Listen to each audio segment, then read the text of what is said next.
Catus, Maximus here. This time a simple table review of this Ryobi BE3182G. This actually happens to be one of the less common, I should say, green Ryobi belt sanders. The reason is Ryobi's essentially had 4 eras and the history of them and power tools. We had era 1, which was Japanese and American made power tools. Those are the ones that are kind of like a deeper color. We have the Makita teal, and then the Ryobi had like a really deep bluish teal, and those were actually, a lot of those were pretty good tools. And then there was the buyouts, and then end up starting to become the Home Depot house brand. And so those were the second era tools, which were, a lot of them started being made overseas and weren't quite as good as the early Japanese and American made tools, but more or less they're still pretty decent. Then we had third era, which is like when people said they really started to go downhill, which is the lime green tools.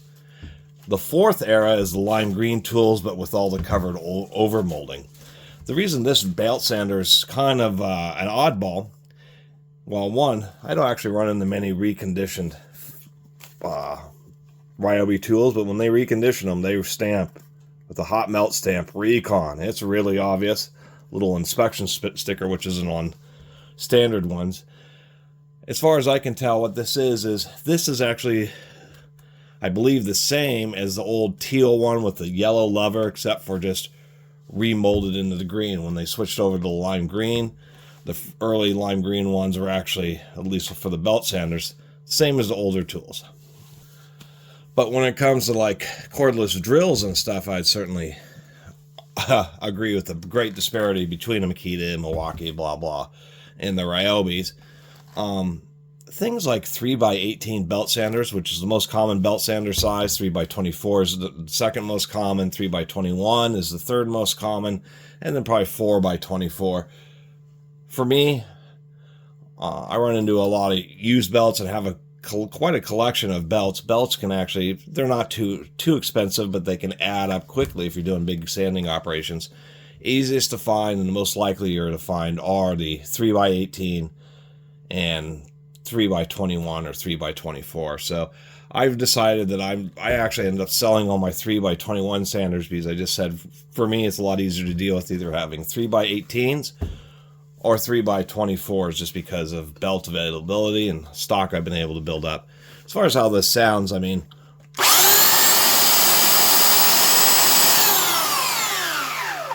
sounds just about the same as any other belt sander. I should say that the belt tracking is definitely nice and stable. One of the things I will give credit for. Yeah, I mean, they still designed it properly, so it's a flat top, so you can set it on its back like that, and then use it as a very small table sander.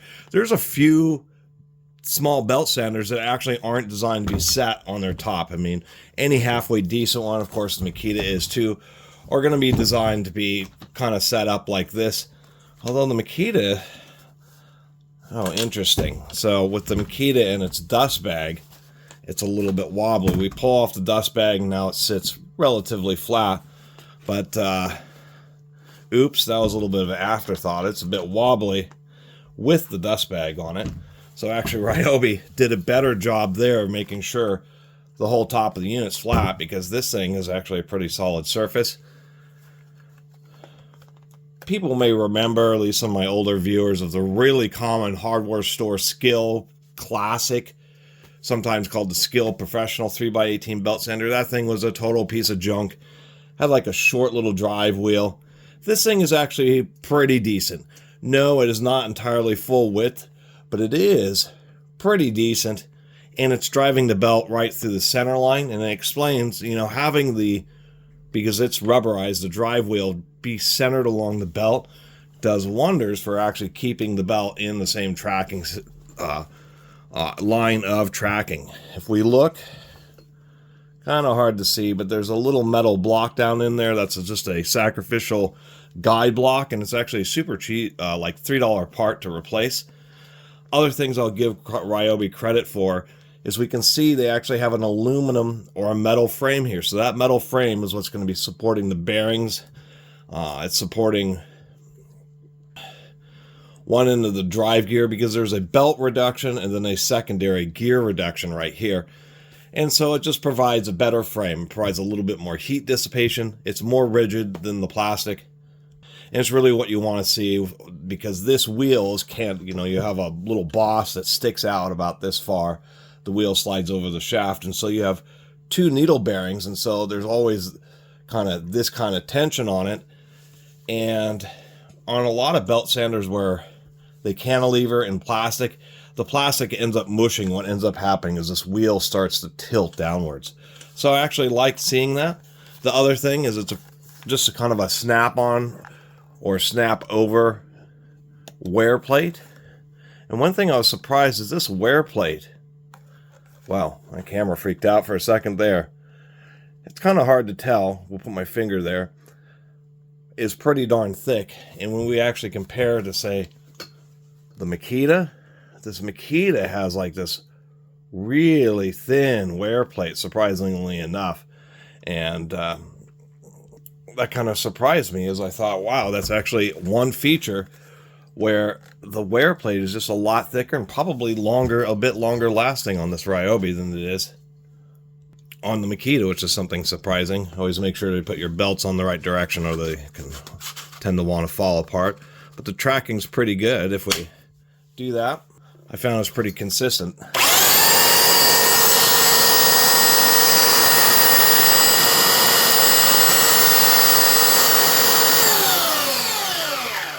Even when you take the same belt and take it off and put it back on, for some reason the tracking changes, and that's on all belt sanders, and I've never been able to really explain that. But once you just adjust it, which is pretty smooth, the way they have the leverage set here, some belt sanders you'll adjust this knob like a touch. I mean, 1 degree, just a smidgen, and it just sends the belt off one direction or another. This is not reacting too fast, so it's much easier to adjust and stays in one place. It's actually kind of nice. Just give this Makita a run so you can hear how it sounds. Almost the same power. 5.3 amps on the Ryobi, 5.6 amps on the Makita. Both of these sanders are all ball needle bearing construction.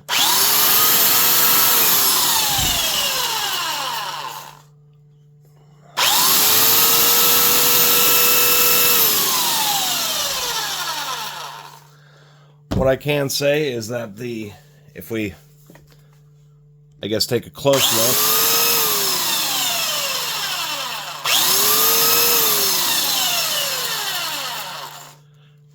the Makita, I think, actually has a higher belt speed, but they're not rated. This is rated at 270 meters a minute.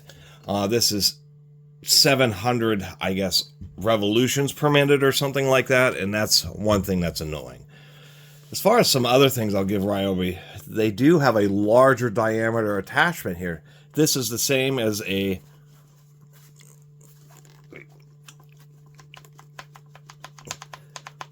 There we go. Get this off of here.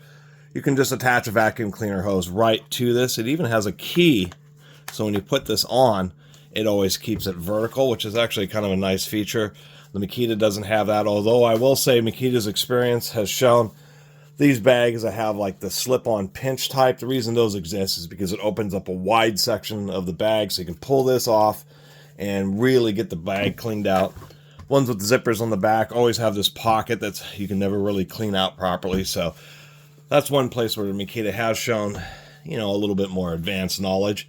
But this small little nub means that you have to dig up adapters and stuff to attach a vacuum to it, where it's super simple on the Ryobi.